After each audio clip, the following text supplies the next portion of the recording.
Don et contre-don, du 8 janvier 2021. Pourquoi nous faisons des cadeaux? Pourquoi nous aimons qu'on nous en fasse? Et pourquoi tout cela n'a bien souvent plus de sens? Le don et le contre-don sont une des composantes centrales de l'organisation des chasseurs-cueilleurs et nous en avons hérité jusqu'à notre époque moderne, même si ce fonctionnement a dévié, a été perverti. Le don et le contre-don permettent le vivre ensemble et sont des indicateurs du degré d'empathie présent dans un groupe. Il s'agit de donner sans espoir de retour immédiat, sans calcul. C'est un pari sur la générosité de nos semblables. Et c'est ce qui a fait que l'humanité est capable de coopérer au-delà, bien au-delà de ce que ne feront jamais les autres animaux que nous-mêmes. Il n'y aurait pas eu de survie de l'humanité sans cette particularité adaptative qu'a été le don et le contre-don. Si le chimpanzé donne, mais uniquement s'il peut avoir un retour immédiat, le petit homme, déjà, donne sans calcul. Du moins, le petit homme qui a grandi assez pour voir sa zone orbitofrontale assez mature pour que son empathie naturelle puisse vraiment tenir compte de l'autre, de sa différence. Sinon, comme le disait Freud, l'enfant est un pervers polymorphe, c'est-à-dire un être, bien que doué d'empathie, essentiellement préoccupé par ses besoins immédiats. Le don, le partage, la coopération sont des témoins, ou non selon les personnes, de notre humanité. Si nos parents nous ont brisés tôt, notre empathie sera faible ou détournée, réduite et orientée, pour simplement calculer l'autre, notre semblable, et en tirer profit. Et donc notre humanisation aura été entravée gravement, parfois pour la vie entière, tant ces apprentissages précoces sont sévères et impactants dans la construction du cerveau. Bien entendu, si l'on a été amputé de notre empathie, de notre potentiel de générosité envers nos semblables, alors nous ne serons pas aimés et ne comprendrons rien à l'amour. C'est une vie de souffrance affective terrible qui nous attend.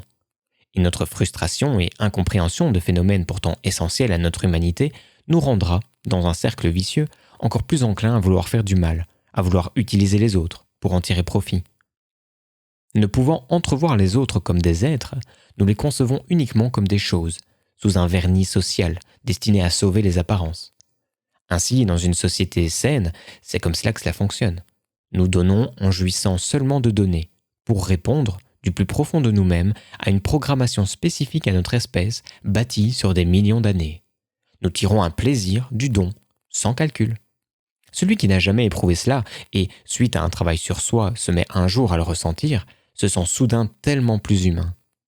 Et le contre-don intervient tôt ou tard, dans un système relationnel sain, c'est-à-dire où les deux parties, au moins, sont humanisées, et pas assez brisées durant l'enfance pour faire de leur vie et de celle des autres un cauchemar. Mais chez les adultes ayant été brisés étant enfants, le don est suspect, et le contre-don un truc de faible. Ne pas donner, ne jamais rendre ce qui a été donné, et abuser de celui qui donne, c'est l'épistémologie moderne, fabriquée par des enfants brisés et qui génère des adultes seuls, sans amour, et profondément malheureux et médiocres. Les plus vindicatifs et haineux, car ne connaissant pas l'amour, sont ceux qui ne savent rendre ce qui a été donné. Ils préfèrent détruire celui qui donne. Pour un adulte brisé, le contre-don est perverti et s'effectue par toute forme de coup. Il est la violence adressée à celui qui a donné.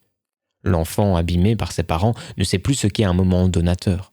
Il sera seulement violé comme il a été violé. Il se fera le témoin à vie de ce qu'un être généreux, vivant comme l'est un enfant, doit être puni pour cela. Comme il a été lui-même puni. L'enfant qui s'avance vers l'adulte les mains ouvertes et le visage souriant est perçu par le parent pervers comme devant être dressé pour se soumettre et ne plus déranger, ne plus répondre que sur commande. Il ne subsiste alors plus que des conflits hiérarchiques. L'enfant apprendra non pas le don et le contre-don, le partage, la réciprocité, mais les jeux de pouvoir. Celui qui a le pouvoir peut tout se permettre. Nécessairement, en lieu et place d'une empathie brisée, son esprit développera le besoin irrépressible de prendre le pouvoir pour se satisfaire. Et s'il pense avoir le pouvoir, il tentera d'infliger des sévices qui seront le reflet de ce qu'il a lui-même subi étant enfant.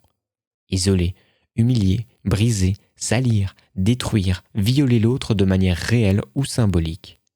Il ne pourra comprendre que vivre sainement en société passe par un engagement. Et non un rapport de force brute, non dégrossi par des logiques destinées à produire de l'amour, des remparts à la violence et à la cupidité. L'autre, quand j'ai été humanisé tout petit, m'engage. Son visage m'engage, comme l'écrivait Emmanuel Levinas. Il m'est impossible de le concevoir uniquement comme un objet ou une proie.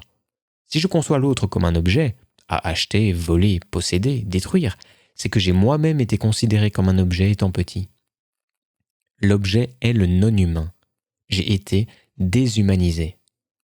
Ainsi, l'engagement humain est de l'amour. Il produit de l'amour, et l'amour est un engagement. Ne pas comprendre cette exigence de don et contre-don, de générosité, la dévoyer, c'est nécessairement se mettre hors de ce qui conditionne l'amour, l'acceptation, la croissance commune.